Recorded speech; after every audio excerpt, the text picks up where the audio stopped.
Welcome to another episode of Whitetail Rendezvous, coming to you 6 days a week as we interview whitetail experts and hear their traditions and personal stories of the hunt.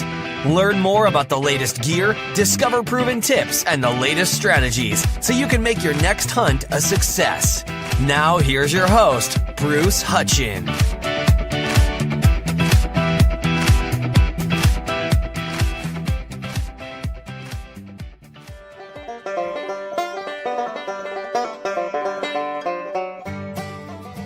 This is Bruce Hutchin, your host at Whitetail Rendezvous, and I've got Kip Adams with me this morning. I'm going to introduce Kip in a second, but folks, the reason I'm having this special, I had Josh Honeycutt on from Realtree talking about CWD, what it isn't. We're going to do the same thing with Kip. The biggest thing is everybody's reading about zombie deer all of a sudden. What are we going to do about CWD? And people are spouting off or giving their 2 cents in their opinion that CWD can be harmful to humans. My word, the sky is falling. Well, Kip Adams is a wildlife biologist. He's also the director of conservation for QDMA, Quality Deer Management. Kip, welcome to the show, and I look forward to your comment. Thank you, Bruce. Always good to see you and then talk with you. Thanks for having me. Let's start right off. What is or is not a zombie deer? Zombie deer immediately is a really good headline to attract people to read a newspaper article or a magazine article. What the writers are writing about is a disease, a chronic wasting disease, or all the headlines today. In the short of it, part of what this disease does to deer is when it gets to the late stages, it actually will eat holes in their brain, which then makes deer lose their fear of humans. They drool, they can walk in circles, they do all kinds of crazy things that they normally wouldn't do, hence the name zombie deer. And wildlife professionals certainly don't refer to them as zombie deer or in that reference, but that really grabs people's attention to read articles about it. So a lot of writers use that tact, and over the last few months, there has been a lot of zombie deer headlines online and print. So we talked earlier, EHD and CWD. Please share with the folks the difference between those two diseases for whitetail deer. Sure. EHD is epizootic hemorrhagic disease. That's a disease. It's one of the most common diseases of deer, and we've known about it for about a century. Deer somewhere in the whitetails range every year. It's carried by a midge or a no-see-um, a little biting midge.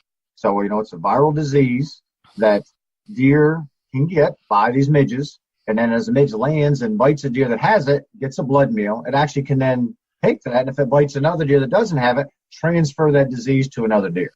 Some people will call it blue tongue.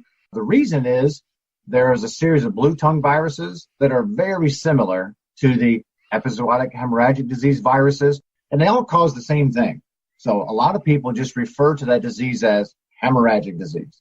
But whether you're talking about hemorrhagic disease or EHD or blue tongue, that's essentially all the same thing, viral disease carried by that little biting midge. Now, the good thing for deer is that not all deer that get that will die. Many of them can recover from it.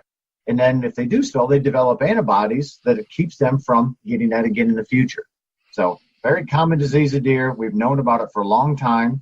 Hits somewhere each year, but you don't have these massive die-offs of deer from it. And then if a deer is impacted or a deer population is impacted, they can recover very quickly because the disease is there and then gone. Now, that's very different from CWD or chronic wasting disease, in that chronic wasting disease is 100% fatal. So every deer that gets it is going to die. There's no cure, there's no vaccine, and one of the dangerous things about it is, unlike hemorrhagic disease where a deer can't give it to another deer, if a deer has CWD, it can transfer that to another animal. So there's a lot of additional deer who will test positive for CWD because they have just been in quarters with other deer that have it, and through social grooming or sharing of saliva or with urine and feces, etc., those deer can give it to other deer. So the two diseases are very, very different.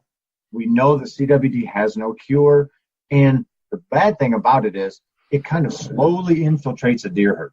And what that means is when a few percentage of a deer herd has it, we're not seeing these big die-offs of deer. And the reason is when a deer has CWD, that deer can have it for months or even up to a couple of years before it shows any of the symptoms. And then once it does show symptoms, they die very quickly. But most of those deer while they are not showing symptoms, appear to be healthy. So they are mixing with other deer. They can transfer this to other deer. So folks who hunters see this as think, well, I'm not seeing sick deer. It must not be a problem. But the reality of CWD is it slowly infiltrates a deer herd where suddenly, there's 1% of the deer have it, and then 2%, and then 3%. And as that builds, experts think that when it gets somewhere between 25 or 30% of a deer herd, then the deer herd can't sustain itself anymore with the same level of harvest that you and I like to do in the fall hunting. So deer herds will start to decline. They can't sustain the same harvest pressure. And the big problem is, since there's no cure, we have no way of slowing it or stopping it once it gets to that level. So that is the really big danger of CWD. And for anybody that hunts deer, something that they should be extremely concerned about, because as deer herds get to that level of prevalence rate, suddenly we don't get to harvest the same number during the fall to put in our freezer. Whitetail Rendezvous and Strike Force Energy have joined together. What have they joined together to do? Well, they joined together to help you kick the can. That's right. Strike Force Energy is the fastest growing new energy drink on Amazon today. It's simple. All you do is rip, drip, and sip. That's it. No sugar, no crash, no calories. It gives you the ability to focus and stay in the stand, stay on the hunt all day long without carrying around a can. When I get a sample pack, simply go to strikeforceenergy.com, put in WR free, and you'll get a 4-count sample pack from Strike Force Energy. I think about just the changes. I hunt in Juneau, Sauk County, Wisconsin, which is, you look at your map of CWD, that's pretty much the epicenter in Wisconsin. And we've been hunting the same farm forever, and we have plenty of deer, and we just haven't seen sick deer. And people live on the farm, Eddie's farm, so he sees deer all the time, and we keep talking to him. We're not seeing sick deer, yet we're in a CWD area, and we have 3 doe tags. I mean, we can kill as many does as we want, and we do. We kill 6 or 8 does off the farm. Our little crew does it, and the neighbors do it. So we're killing a lot of does, but the recruitment is still there. Now, I would have thought over the years that we've been hunting them, we'd start to see infected deer or deer on the last legs in their last days, if you so. But we just don't see that. That makes me question, wait a minute, is this information that Wisconsin DNR has correct? Or it's just we're in an isolated area where we just haven't had the dispersal of CWD? Yeah. No, that's a great question, Bruce. And there's a lot of hunters that ask that same thing and think, gosh, if this is such a bad deal, you're like, why don't I find them? And the reality of it is they're actually answering this question in Wisconsin right now with radio-collared deer research looking at survival rates. And what they find is that if a deer has CWD, we know it's going to die at some point from the disease if it doesn't die from something first. And what they're finding is, in most cases, they're dying of something else first, because deer with the disease are 2 to 3 times more likely to die this year than deer that don't have it. So what's happened is predisposing them to die to predation, hunting harvest, vehicle kills, etc., other things more often than if they didn't have it. So some hunters will say, well, that's okay, we just kill them somewhere else. Why isn't this all right? And the reality of it is, if those deer die at 2 to 3 times the rate of deer that don't have it, that is not good for any type of animal that we want to sustain for a long time in the future and be able to hunt. So they can't tease out exactly how much more they are likely to be eaten by a coyote or a bobcat or a bear or something else. But overall survival is way less for those deer. That has managers really nervous, myself included. You can look in Wyoming now, and where they are documenting population declines of elk and deer as a direct result of CWD, where now they have to remove some of the tags that they would have issued to hunters in the past. Wisconsin is going to see that same type of thing. They're just very fortunate that it is such a good state for deer, with deer habitat-wise, and there are so many deer. That's just going to take longer until you start seeing or start feeling that pinch on hunters. But unfortunately, it's going to happen. Given that it's been in Wisconsin, or at least they confirmed it in 2002, it's going to happen sooner rather than later. To me, it's all about age class recruitment. But from my understanding, reading, let's say a fawn, this year's fawn, a couple months, and then can that fawn get CWD, and how long would it be expected to live? because then it would throw out the age class recruitment. If we do that long enough, then we reach a tipping point, and all of a sudden people are going, even us, we're going, well, where are the deer? Now, fawns can get it. They get it. They're less likely to get it than other animals. Older age classes just have the disease at a lot higher rate than fawns do. Most deer, once they do get it, they live for about 18 to 24 months before they die. Whatever year they get it, that's about their expected maximum lifespan after that point. And that's why they can be within that span, not as good at avoiding predators or avoiding hunters, and end up getting killed some way else. So that's one of the reasons we don't see a lot of sick deer on the landscape, because they end up dying somewhere else. They're just a lot easier for us to hunt or predators to catch or cars to hit, unfortunately. Any difference in bucks and does? There is. Bucks are more likely to have it than does, and older bucks are more likely to have it than younger bucks. They don't know exactly why that is. It most likely is a behavioral thing with all of the fighting, the grooming, just the way that bucks behave and are around each other throughout the year, particularly when they're in bachelor groups. Their behavior likely predisposes them to higher infection rates, and you see that just about everywhere. Not every state, and actually in our 2019 whitetail report, we asked each state wildlife agency, of all the deer that you have found that have CWD, what percentage of them are bucks, what percentage are does, and we try to tease out some of those age classes. Places like Wisconsin, adult bucks are far more likely to have it. But there are a few states like Pennsylvania and Illinois and even Texas where about half of the deer that they've identified as CWD positive were does. So there's no question that bucks are more likely to have it. In some places, they seem to be a lot more likely to have it, and others maybe just a little more likely. Let's go to the human side of the equation, because I remember hearing some knowledgeable person, I think he was on the Jim Rohn show, and he said, most definitely within 5 years, a person's going to die from CWD. And I'm going, I don't think so. I can say I don't think so, but I have no medical, I don't have a degree in biology, so I'm like the masses out there. Well, I've been around the same deer herd for over 50 years, and I'm still sucking air. So I haven't got it. And I've eaten we have venison every night in deer camp and throughout the winter. Obviously, it's processed and it's frozen and it's cooked. Let's talk about the human element and share with me the steps people should take from field to plate. Fortunately, no human has ever been diagnosed with CWD, so it seems to be at least the species barrier between deer and us is robust enough that we're not getting it. It doesn't mean that we won't ever get it, but man, I hope that it never crosses the species barrier, because if it does, hunting as we know it today would cease to exist.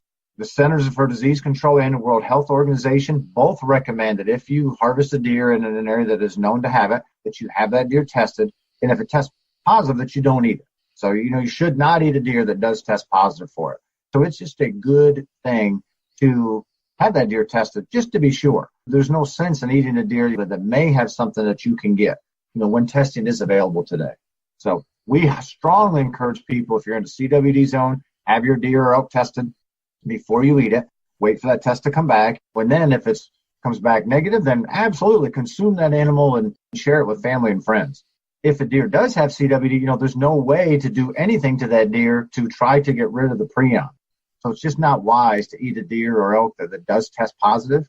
The easiest thing to do is if you're in a zone that has it, have the deer tested and just wait for that test result before you go ahead and eat that deer. I think it takes more than a few days to get that test back. Is that correct? That is correct. And that's one of the things that many agencies are working on right now to try to make that time even smaller. Last year I was in Michigan at a DNR meeting when they said, look, we are going to be the quickest state in the country. We're going to return all of our results to hunters within 2 weeks. And they should have been very proud of that. And that was a great thing, a great service they're providing hunters. Kind of in the know on this, you'd sit there and think, 2 weeks? You have to wait 2 weeks for the test? In some states, you're looking at 4 or 6 weeks before you get the test back. That's a big deal for hunters. That's a hard thing to have to deal with. So luckily, there are many state wildlife agencies and businesses out there trying to develop a faster test such that a hunter could tell much more quickly whether his or her animal does have CWD. That is definitely a difficult thing for us hunters right now to have to wait that long. At the end of the day, is it worth it? It's obviously a big convenience, but if your health is on the line, I strongly encourage people to do that, and I'm in that same boat as well, but it definitely is a bit of a delay. Fortunately, folks are working, trying to make that much shorter, to make it a lot more convenient for hunters to get their animals tested much more quickly. So, folks, if you process the game yourself, so process it, put it in the freezer, and leave it there and date it. Every single bag, every single package, date it, date the date and time, not so much the time, but just the date of kill, and then leave it till you get results back. Now, my question is, there's a lot of processors out there. So I take it to a processor, I shoot a deer, take it to a processor, and then I don't know if I'm going to get my own deer back. One thing with processors. And that concerns me a lot because the opportunity for them to take a grind and take my deer and your deer and somebody else's deer and throw it all in the same grinder, and out comes the grind and throw some suet in there, and then we've got everything going. We get packages of hamburger, and my deer come back fine, but Joe's deer comes back or your deer comes back not fine, and we don't know whose meat we're eating. How do we handle that? Yeah, that is really tough. And there's a lot of processors dealing with that exact thing right now. And a lot of processors have actually gone out of business because of that. Even if you are absolutely sure, that you get your meat, and I know a lot of processors that I'm completely confident the right meat goes to the right person. Still, the sticking point is all that processed meat. So each time your meat goes into the hamburger grinder or the sausage grinder and they're grinding that up, somebody else's meat is in there before yours that did have CWD. It's difficult to be able to clean all that equipment. Now, there are recommendations to clean knives and utensils and all that with a bleach solution, but we're still not even guaranteed then that it can get rid of all of those prions. So I am less concerned about them giving you somebody else's meat back, but I'm very concerned about your meat being in the meat grinder with another CWD positive deer and then not being effectively cleaned between the two animals. That's a real deal that as hunters we're forced to deal with now.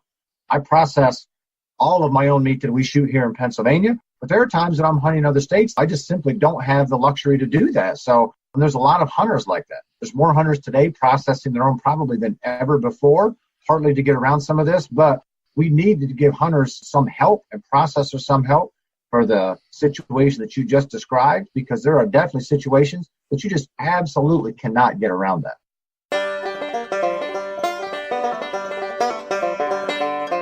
Hey, whitetail hunters, we're on the lookout for some great whitetail rendezvous success stories.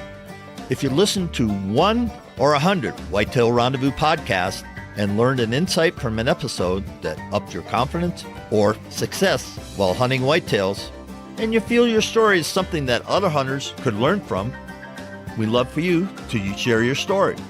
If you're interested in sharing your story, let me know by sending me an email to whitetailrendezvous@gmail.com, or reach out to me on social media, Facebook, Instagram, Twitter, or LinkedIn.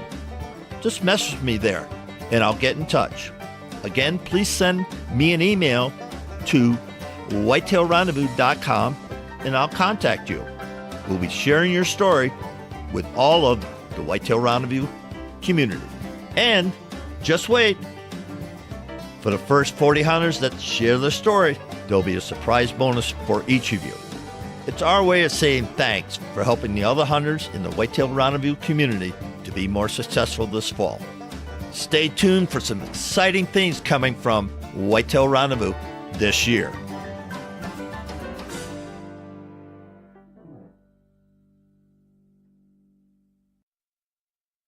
That's just down the road. I hate to use the word legislation, but it's almost as if each deer goes in and it goes through clean material with not any other thing. And that's going to have to add to the cost of it because it takes the time away. From my point of view, if you don't process it yourself, then be very, very careful and very knowledgeable. Which brings me up to another point. You went out to North Dakota, I think, killed a beautiful buck. Now, you weren't in a CWD area. Is that correct? That is correct. Had you been, and I'm going to say if you were in Minnesota, and then had shot that deer and brought it across the state line into Wisconsin and then into Michigan, then Ohio, then back to Pennsylvania, I don't know how many state laws you would have broken, and we're both smiling, but it's actually a serious thing because now you're transporting possibly infected deer across state lines, which there are state laws prohibiting that. There are a lot of state laws, and you're right, and I am very, very cautious with regard, if I travel, to what I can move or not move. And And that particular deer in North Dakota, we processed that ourselves, so all the meat was deboned that I flew home, clean skull plate and cape that I brought back. So that was all legal. But that's something the hunters really have to watch for today. And the elk skull right behind me, that's the first elk I ever shot. I was in Northwest Colorado in a CWD zone.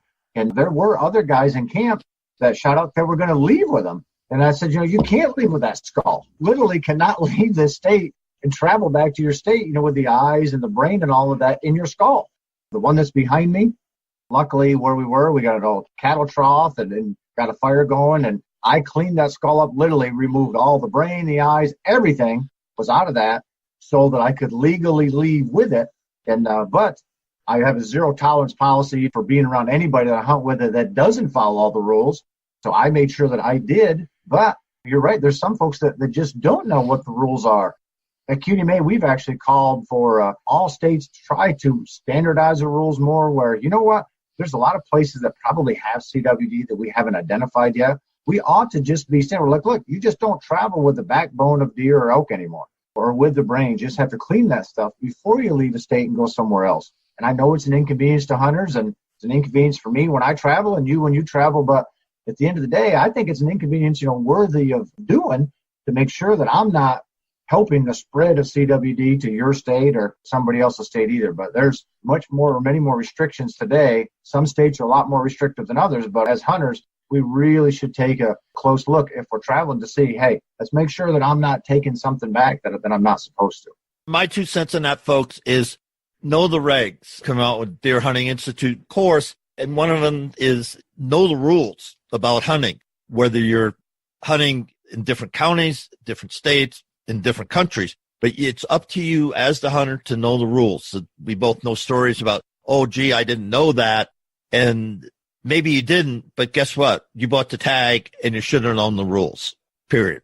One thing that's pretty cool that I think a state's doing this year, Bruce, starting Georgia, the Georgia DNR, every single person who buys a non-resident license in the state of Georgia, they're actually providing them information, sharing with them what their transport regulations are so that people, when they get their Georgia non-resident license, also get, okay, here's what I can or cannot leave the state of Georgia legally with to help cut down on some of the I didn't know or some of this movement of parts. So I'm hopeful that more states will also do that because at the end of the day, there are a lot of hunters that just don't know or aren't sure. And sometimes the information is not all that easy to figure out. So I'm glad that at least one state now is taking the impetus to try to make it easier for hunters. And I hope other states will follow suit with that. And well spoken. So let's get to the scientific, what the difference between prion, and I'll say the protein word that one gentleman said.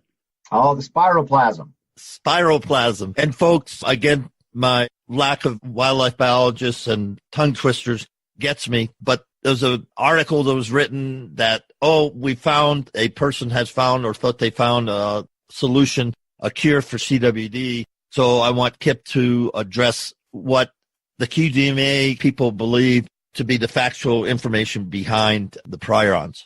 The prion is something that most hunters have never heard of, and that's why it's kind of hard to kind of figure out. But a prion is not a bacteria. It's not a virus. So because we don't have the ability to use an antibiotic or to kill it. We can't kill it. So it's something that's very different. 99% of the people, wildlife experts and disease experts, recognize CWD as a prion disease. So basically everybody working on this, with the exception of a very small number of people, say that it's not a prion disease. One of those was Dr. Bastian, who formerly worked for Louisiana State University. He's the one that said it's a protein. It's a spiroplasm. Hunters jumped all over that because if it is a protein, then we could develop an antibiotic and save deer. But the reality of it is it's not a protein. The research that he has done to show that he thinks it was a protein has been tried to be replicated numerous times, and no other researchers could ever get the same results that he did. So they are extremely confident that it is not a prion. I'm sorry, it is not a bacteria, but it is in fact a prion, and that is believed by easily 99% of the folks working on this issue. We fully believe that it is a prion, just given all of the other research that's been looked at and has been done with it. So we're very confident that's what it is, and that's not us. We're just looking at what all of the other experts out there say. Unfortunately, I wish it was a bacteria. I so wish he was right. But No, none of the real smart people working on this believe that he is right. We don't think so either. So what is a prion? Essentially a misfolded protein that's in your body. And we all have those in our bodies, but CWD, this disease, causes some of those prions to misfold and misshape, and this can get extremely complex, but we don't need to do that because I'm not smart enough to explain the whole part of that, first of all. Secondly, as a hunter, what we need to know is once it causes these proteins to misfold, that is what then starts eating the holes in the brain. It's known as a spongiform encephalopathy. The spongiform means it literally turns the brain to a sponge, a bunch of holes in the brain. We all have prions. This disease makes them go bad or misfold, and then they eat holes in the brain. That's the short of what really happens with this disease. And that's also why it takes that 18 to 24 months that I said that a deer has it before they really start showing the symptoms. Once they start showing the symptoms, they die very quickly. The body just literally wastes away, which you would or I would as well if we had holes in our brain. That's kind of the long and the short of it, Bruce. Ergo, chronic wasting disease. And I remember a friend of mine up in his farm got a trail camera picture, middle of summer, of this deer just wasted away. And he sent it to the local DNR, and the guy said, see the deer, shoot it, don't touch it, just call us, and we'll come and get it. And he never did see it to shoot it. But that deer was in the last throes of CWD by all indications. And I'm not advocating anybody start shooting deer in June, July, August, or whatever. But if you do see a deer that appears malnourished, not a glossy coat, it's just sick, call the DNR right away, get a picture of it so they can come in and do their business and do their testing. Basically get involved. And with trail cameras and everything we got going, millions and millions of pictures are taking a deer throughout the year. And so we can help be part of the solution, at least the research. That's what I think. Absolutely. No, you definitely should. And because there is a chance it is not CWD, it's something else. And if that's the case, the sooner the wildlife agency is aware of it or has a sample from that deer, the quicker they can do something to help. Or even if it is CWD, if it's a new area, the faster that they know of that, the better job they can do minimizing the spread of that disease. So some folks will say, I don't want people to know if I have a deer. And that's not the right attitude to take. The faster you do know, the better chance you have of limiting how far that disease spreads and ensuring that you're going to have good hunting way into the future. If you see a deer that has it, don't say anything.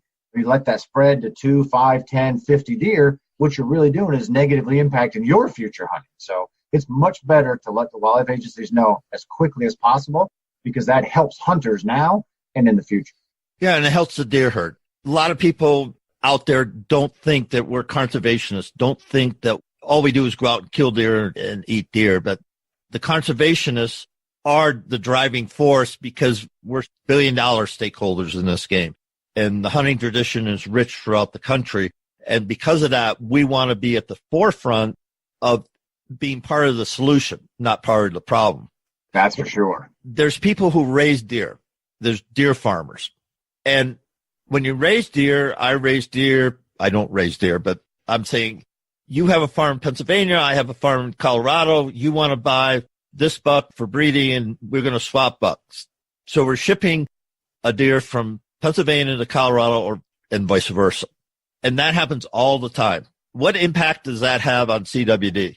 You're right. That does happen all the time. And in many cases, it happens legally, but it has a huge impact on the potential spread of the disease. And the reason of that is, as I said earlier, deer have this disease for several months to a couple of years before they show any signs. So deer are shipped from farm to farm without knowing that the deer actually had CWD because there's not a good practical live animal test that we can test with deer. The only way to know for sure is a test that involves the deer having to be dead. So I can test the deer, or have a deer that looks great, ship it to you, and then find out a year later, once it's your place, ooh, this actually had CWD. So now all of the other deer on your facility have been potentially impacted.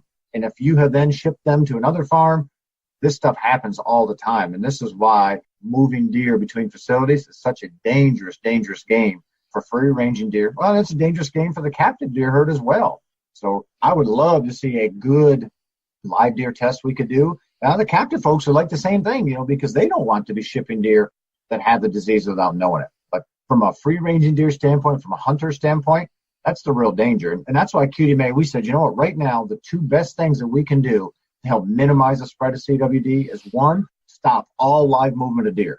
We should not be moving live deer anywhere. And that's captive folks as well as state wildlife agencies. There's a few states that are moving deer and elk. We don't think that should happen. If we say that captive folks shouldn't do it, then the state shouldn't be doing it either. And secondly, if we stop moving the high-risk parts of harvested deer, the eyes, the brain, the spleen, the backbone, that kind of stuff, if we didn't move those two things would do us as hunters and wildlife agencies more good than anything else at slowing the spread of this disease and allowing the science to catch up and give us some way to combat it. But more than anything else, Bruce, that's what you, me, and every other hunter and wildlife professional could do to slow the spread of the disease.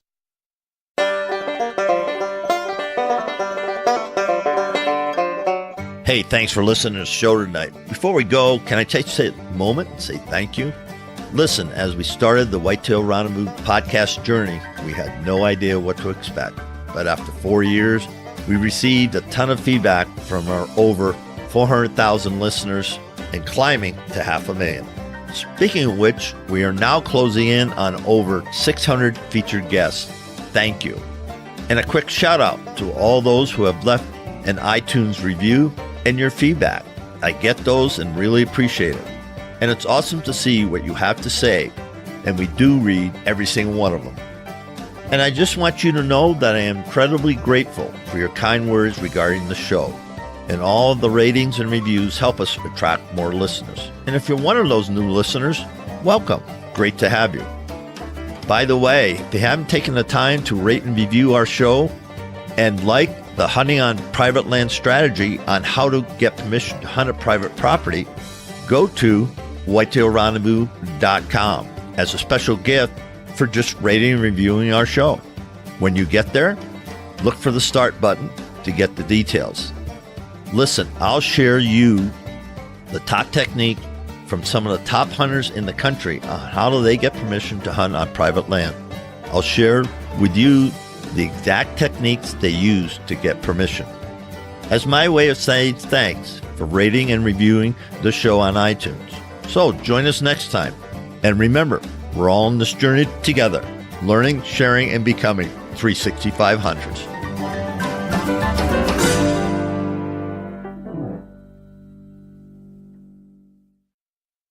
You just mentioned your elk, you boiled it out so the eyes are gone and the brain's gone. Let's say I'm in Colorado and I brought an elk to my buddy's house because he's going to mount it for me. He's a taxidermist and he happens to live in Iowa.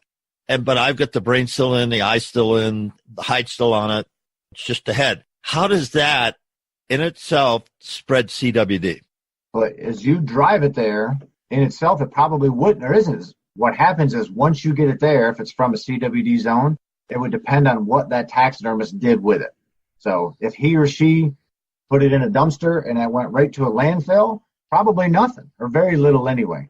However, there's a lot of taxidermists that then throw that head out back or not dumping stuff properly. So then that moved that CWD or those prions to Iowa or wherever you went to a new place so that once they're in the soil, now there's no way to decontaminate the new site. And other animals that come in contact either with those remains have a chance of contracting the disease. So that's why states won't let you, don't want you to bring any of that stuff in. Is that's why they require you have a caped animal, skull plate cut out, that's clean. Then you can take those to the taxidermist in another state. You just can't travel with that animal. Okay, I hope you understand that portion. You yourself, with the head, aren't going to transmit the disease to another animal because when they're in their car, hopefully they're in a plastic bag or some sort of container. But once they get to your destination, we can't control what happens to those parts. Is that basically what you're saying? That's right. And I know of at least one state, the state of Missouri, allows you to bring those parts in if you're going immediately to a taxidermist. There may be a handful of other states that allow that. I'm not aware of others, but I do know that Missouri does allow that. I know most states do not. My home state of Pennsylvania closed all of its borders last year, and I was kind of surprised that it took that long to close it. But they finally did, where there's no movement of any of that stuff into Pennsylvania from anywhere.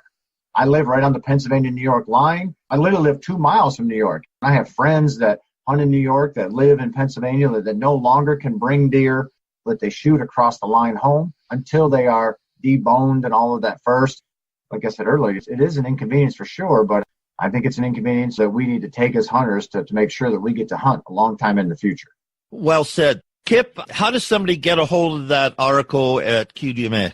They can go right to our website at QDMA.com. We have a whole host of information about CWD, as well as deer management, habitat management, everything else. But we look at CWD as one of the biggest issues impacting deer herds and hunting today. So we have a tremendous amount of information about CWD on our website, our recommendations for hunting in CWD zones, the difference between CWD and hemorrhagic disease, all kinds of hunter-related stuff there. So they can go right to QDMA.com and get everything that they'd like for free. And if people have any questions, can they reach out to you or who at Absolutely. QDMA? Yeah, my email address is kadams@qdma.com. My phone number is 570-439-5696. That's my mobile. They can call me, text me, email me, anything they want, and I'm glad to help. And with that, I remember this year at ATA, yourself, other noted people had a great panel at the ATA convention, and that's up on Whitetail Rendezvous. So you can just go to that ATA CWD, put that in Google with Whitetail Rendezvous, and you can hear. I think you guys went for over an hour that evening, that panel discussion. And that's important, folks. And the biggest thing, again, the reason for doing this, inviting Kip on, is to get you some specific information so you have talking points. If somebody says, well, this or that, social media, they say, well, no, you can't do this, you can't do that, or this is what it is. So now by listening to this and segment by Josh Honeycutt from Realtree, you've got two knowledgeable people that you can say, hey, that isn't really the way it is. And the zombie deer, yeah, that's something that's great for media hype, but let's get to the backstory. Let's get to the facts, and let's deal with facts rather than fiction, or let's just stick with the facts, folks. It makes it a lot more helpful for everybody in the hunting community if we do that. Final thoughts, Kip? I think that was very well said, Bruce. So, and that's certainly what we want to do, is just give people good information. And QDMA, we say it's where deer hunters belong, because we're deer hunters. We want to make sure that everybody has a good opportunity to hunt deer in the future. So that's the information we want to provide so that they can see what's going on, make decisions for themselves. They can hear what our opinions are, but we want to ensure good hunting long into the future. So that's the bottom line at QDMA. And my final thought, if you're not a member of QDMA, then go to QDMA and become a member, because bar none, they are at the forefront of deer research, scientific backed information about deer. Nobody better in the world. Thanks so much, Kip. Thank you, Bruce. Great seeing you. You have a good day. Thanks for joining us. Be sure to tune in tomorrow for another episode of Whitetail Rendezvous, where you can listen and learn from the experts so you can be more successful on your next hunt. Until next time, listen, learn, and succeed.